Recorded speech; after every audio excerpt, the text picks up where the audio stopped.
I think he was murdered. And the fact that he was murdered. Not forgotten. Live on, brother. When are we gonna do something? These are the 10 most emotional moments in NBA history. And at number 10, the NBA was just about to welcome its next big stars when they shocked the world. Before we continue tonight, I want to take a moment to recognize Baylor center Isaiah Austin. You may have heard about Isaiah.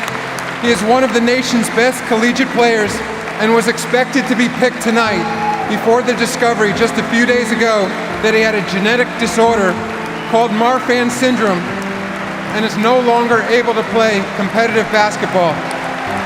And we wanted to make sure he fulfilled at least this part of his dream. So it gives me great pleasure to say that with the next pick in the 2014 NBA Draft, the NBA selects Isaiah Austin from Baylor University.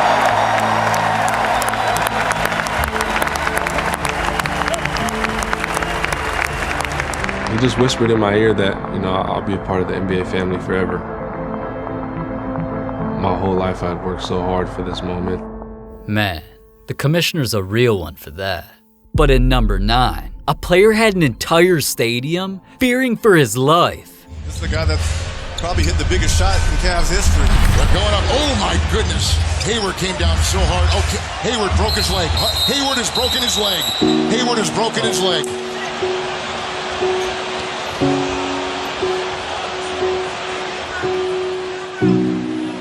Oh my gosh. Oh my gosh. This was an injury so scary, they don't even allow it on YouTube. So Gordon's moment had the entire NBA supporting him. And during the Celtics' very next game, he let everybody know that he'd be okay. I had a couple things that I was going to say tonight, but I know there's somebody that really wants to let you guys know something, and I'm pretty sure you guys would love to hear from him. So here we go. What's up, everybody? Just wanted to say thank you to everyone who's had me in your thoughts and prayers. I'm going to be all right. Hurting me that I can't be there for the home opener, but I'll be supporting you guys from here. And wishing you the best of luck. Kill it tonight. Thanks, guys.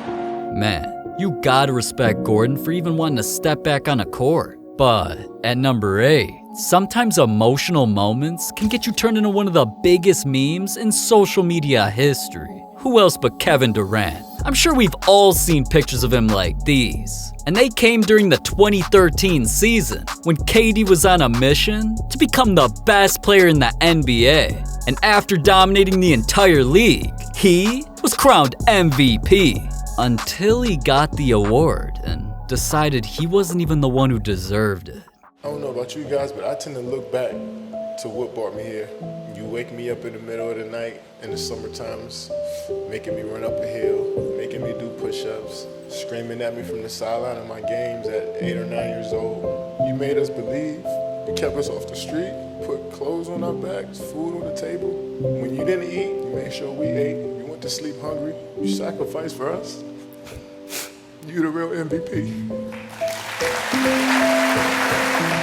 I'm not crying. You are. Things could have been much worse though. Like at number 7, where a player's emotional moment got him fined tens of thousands of dollars. It's all cause NBA referees have been acting crazy, ejecting players for no reason, throwing down dunks. Even this ref who looks like Gucci Mane is riding four-wheelers in the middle of games. So when Fred VanVleet told the refs they weren't doing their jobs correctly, they hit him with a tech and lost his team the game. So Fred snapped.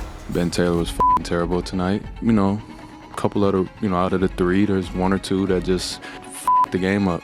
And it's been like that a couple games in a row. You come out tonight, you competing pretty hard. The third quarter, I get a bullshit tech, changes the whole dynamic of the game, changes the whole flow of the game. Just kind of the game up. Nobody's coming to see that shit. Damn, Fred was pissed. But the NBA didn't care how emotional he got. They fined him $30,000 just for speaking out against the refs. But just getting fined some money isn't nearly as emotional as number 6. Cause James Harden did something crazy for his biggest fan. Harden may look intimidating, but he cares more about his fans than pretty much any other NBA player. so he spends a lot of time either giving back or praising them. These fans is probably the best fans in the NBA. You know, a lot of fan bases say that, but like ride or die, like probably the best fans in the NBA. So when Harden heard that his biggest fan was suffering from a life-threatening tragedy, he had to get involved. Last week, a gunman killed 3 people and injured 5 more at Michigan State University, and one of the surviving students is 20-year-old John Howe, and he is a huge fan of James Harden. And according to a GoFundMe page, Howe's injuries, they've left him paralyzed from the chest down. So after reading about his story, James Harden stepped in. He sent sneakers, including one pair that was game worn, to the hospital for Howe. He contributed to his GoFundMe, set up to alleviate some of the medical bills, and he spent time encouraging the young man. Everything is working so much. You're strong. You're all right. You'll be all right. I promise you are. All right? Yeah, for sure. I love when you're smiling, too. I love when you're smiling. All right? I'm with you. I got the gifts for you, too. I got the things coming your way. Go be encouragement. You know what I mean? All right. What you let me know if you need anything else. Okay, thanks. Gotcha. Harden told me that he wanted to brighten John's day, even if it was just for 1 minute. And he knows that John's life, it's never going to be the same. And Harden, he said he gave John his phone number, made sure to let him know that they will FaceTime again soon. And hopefully, Harden told me, John will be able to come to one of his future games. So we are thinking of you, John. James Harden, that is an incredible gesture. Man, for Harden to be so famous and still care about that one person speaks a lot more about who he is than anything he does on the court. But at number 5, getting emotional on the court ruined Russell Westbrook's entire family's lives. Westbrook's trade to the Lakers was supposed to be special until he hit the court and forgot how to shoot a basketball. Wants to use the window and hit the top of the glass. Misses like those had everybody clowning Westbrook. Westbrook, I'm a biggest fan. Westbrook. What you call me? Westbrook. What? Russell Westbrook. He's your biggest fan. Look. No, don't disrespect my name. Russell Westbrook. You know it, and I know it. What I'm disappointed with Westbrook is, where's that Westbrook go coast to coast dunking on people? So Westbrook became Westbrook. The problem was, his entire family shared the last name, so the jokes were even hurting them. And that made Westbrook reach his breaking point. I haven't done anything to anybody. I haven't hurt anyone. I haven't done anything but play basketball. Once it starts to affect my family, my wife, even today, my mom said something about it today, and it affects them even going to games. Like, I don't even want to bring my kids to the game because I don't want them to hear people calling their dad nicknames and out of their names for no reason. It really kind of hit me the other day. Honestly, I was, me and my wife was at a teacher-parent conference for my son, and the teacher told me, she's like, Noah, he's so proud of his last name. He writes it everywhere. He writes it on everything. He tells everybody, he walks around and says, I'm Westbrook, that's his last name. And I kind of sat there in shock, and it hit me like, damn, I can no longer allow people, for example, Westbrook to me is now shaming, like it's shaming my name, it's my legacy for my kids. Now Westbrook felt like he did the right thing by standing up for his family, but all that really did was make things even worse. I tell you what it hadn't done, it hadn't bothered him enough to play better. What about that, Chris? Has that thought ever crossed his mind? He can't shoot. Oh. He can't shoot. It ain't gonna make him shoot better. And it didn't just happen on TV. Social media was filled with Westbrook posts. People literally dropped Westbrook merch. Someone even sent him an entire diss track to his DMs. Okay, let's talk about these shots and why you taking them. All these bricks, man, you can fucking build the stakes with them. What's up with your shot, man? They all backboard, so bold, yeah, can't switch no net. You selling for a check? Damn, you gotta feel bad for Westbrook. All that just to get traded across the street. At least it didn't go as far as number 4, where a player's emotional moment got him clowned by the biggest comedian in the world. If there's one thing to know about Kawhi Leonard, it's that he's the least emotional athlete of all time. I mean, most people think he's a robot. The man doesn't know how to fist bump. He can't give a speech without sounding awkward. Hey. Kawhi doesn't even know when his teammates are just joking around. Look at the look he's giving. So the one time he thought something was funny, It turned into one of the most viral moments in NBA history. How would you describe yourself, and what would you like people to know about you? I'm a fun guy. Obviously, I love the game of basketball. I mean, it's just more questions you have to ask in order for me to tell you about myself. I just can't give you a whole spiel. I don't even know where you're sitting at.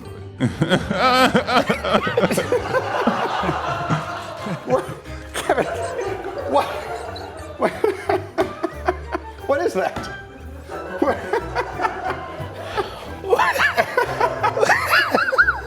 What just happened?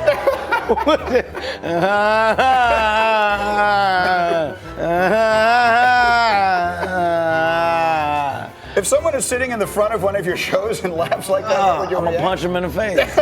Punch him. Now, I don't know what's funnier, Kawhi's laugh? Or the fact that Kevin Hart's 5'2" and thinks anybody's scared of him punching him in the face? Either way, him clowning Kawhi made over 16 million people laugh. But in number 3, nobody's laughing at the most emotional what if in NBA history. That shit made me who I am, man. Derrick Rose thought he had a bright future ahead of him, and everything started hopeful when he came into the NBA as a #1 draft pick and instantly turned into a superstar. Allow me to introduce you to Derrick Rose. This guy is off the chart. Not the only point guard in the league who can make that play. Rose became the greatest Chicago Bull since Michael Jordan, because he was dominating the best players in the NBA and eventually made history by becoming the youngest MVP ever. 2010-11 MVP trophy. Rose was on top of the world until as quickly as things went up, his downfall began during a blowout win when he wasn't even supposed to be playing. Look, we're looking to sweep you guys. You wanted us. You were crying out that you bypassed the harder team in Miami Heat. Rose came down bad on his left foot. See him holding onto his knee and down. He was flying and he came down wrong on the left foot. Now, whether it was an ankle or a knee, I do not know. There's Coach Collins out there and all his teammates running in this. With the injury, we just talked about the 26 games he has missed with an assortment of injuries and now holding a knee late in a game that is already decided for all intents and purposes. Rose landed wrong and suffered one of the scariest injuries in basketball, a torn ACL. Rose was immediately forced into rehab, where he hoped he'd eventually return to the court like nothing ever happened. Until that day came, and he couldn't escape more devastating injuries or people doubting him. Derrick Rose, as far as I'm concerned, is finished. And I don't mean finished. I don't mean finished as an NBA player. Yeah. I don't mean finished as a great NBA player. I mean finished as the Derrick Rose we've all known. All of this negative attention even made Rose start doubting himself. Stories leaked about fans running into him and saying, "You're the man," and he'd respond with, "Nah, I used to be." Rose didn't know where his career was headed, but a part of him still wanted to succeed. Then while he was giving an emotional interview, it's like he could sense something bad was gonna happen. I'm so nervous right now. I don't know why. Why you want to talk to you? Yeah, because he in New York right now. Yeah, you just got that last night. I hope nothing didn't happen. All right, Rose interview, take 4, marker. A big separation. Here it is. What's up, E?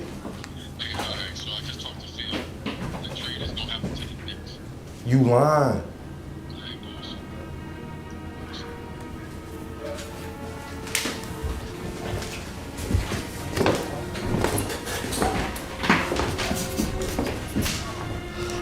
You serious?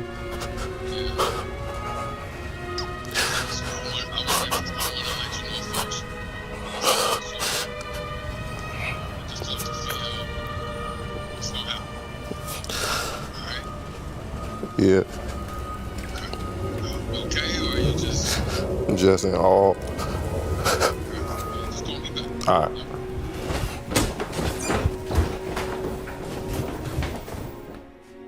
It's funny, everything plays out. It's shy, man. That shit made me who I am, man. Now, Rose wasn't only emotional because of the trade. Chicago's where he was born and raised, so it was like his own hometown gave up on him. And being sent to a team at the bottom of the league wasn't even close to the end of his misery. More trades, more injuries, even more teams giving up on him. It eventually led him to the Minnesota Timberwolves, where he knew he only had one chance left to prove he still belonged in the league. And that's when he had the most emotional night of his entire life. Finally gives it up. Derrick Rose straight away looking at triple, cans it. He's gotten so much better. Rose, tough shot. Rose attacks, challenges Gobert, and Gobert couldn't get there in time. Weak night. Rose playing really well for the Timberwolves. Love the anchor man as well. Derrick Rose got a chance to threaten that here tonight. Rose, who had 19 in the third quarter, has his first points of the fourth quarter. Rose. Derrick Rose has 41. Rose out of the corner, and it's a new career high for Derrick Rose. That's crazy. The stop, the go, the finish. 46 for Rose. Side, puts up a tough shot and hits it anyway. 50. A half a century for Derrick Rose here tonight. Exum has it blocked in the corner by who else? Derrick, 2011 MVP, Rose. Everybody just streams out on the floor to greet him, showing the respect. And they all know what this means to him. They know what he's lost and now what he's trying to find. What a great moment for Derrick Rose.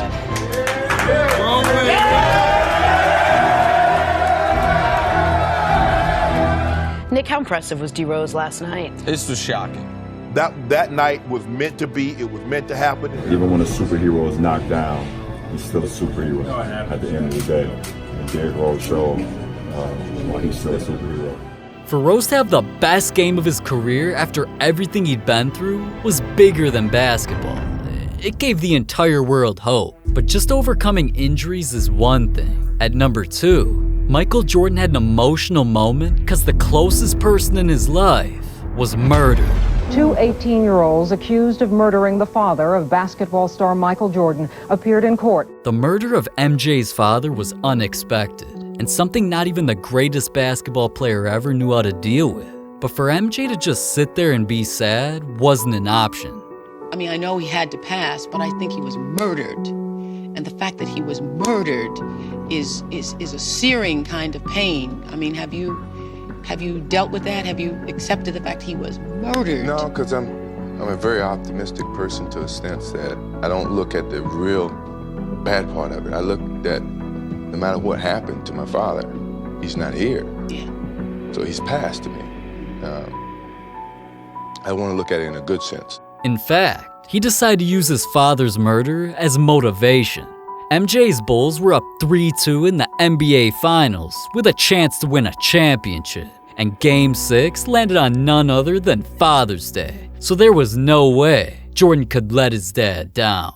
In Seattle, Michael Jordan. Oh, he knew on the release. He began. But Scottie Pippen right here in the middle of the floor. Nobody coming up to stop him. Michael Jordan running this lane. And here is Jordan kicking it out. Pippen. We are just on the road. And won the 95-96 NBA championship. They can finally come of age. They have reached the level with this crowd, and they played a major part in this victory tonight. I can't even put it in words. My father's at what it means to me. I know he's watching.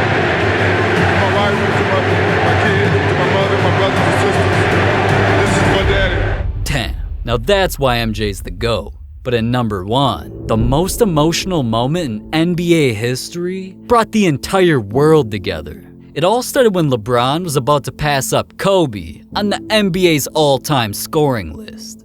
There's James, goes across the lane, lays it up, and lays it in. And there it is. He just became the third leading scorer in NBA history embracing Kobe Bryant. And after that history was made, Kobe tweeted a congratulations. But if only the world knew, those were the last words Kobe would ever send out. Good afternoon from New York. We're coming on the air with breaking news, very sad news to tell the sports world. The LA Times is reporting that retired Los Angeles Lakers basketball star Kobe Bryant has been killed in a helicopter crash. This was the last thing that anybody expected, so it had the entire world shook. I mean, nobody could even talk about this situation without tearing up. I'm devastated. Just devastating. Obviously, I found out a few minutes after the reports came out, and I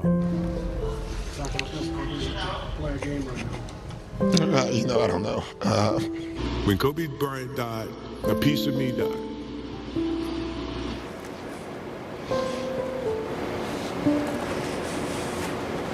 After that, players everywhere all started their next games with 8-second violations as a tribute to Kobe's jersey number. Then the Lakers had a Kobe night, where every player wore his jersey number and even got introduced as Kobe before LeBron gave a heartfelt speech. So in the words of Kobe Bryant, Mamba out, but in the words of us, not forgotten. Live on, brother. And LeBron was right. Kobe won't be forgotten anytime soon. His legendary career got both of his jerseys hung up in the Staples Center. The NBA even completely changed the All-Star game to be all about Kobe, including naming the MVP award after him. The Kobe Bryant All-Star MVP trophy. Kobe brought together an entire city. Scratch that, the entire world. So there will never be another player or another human being like Kobe.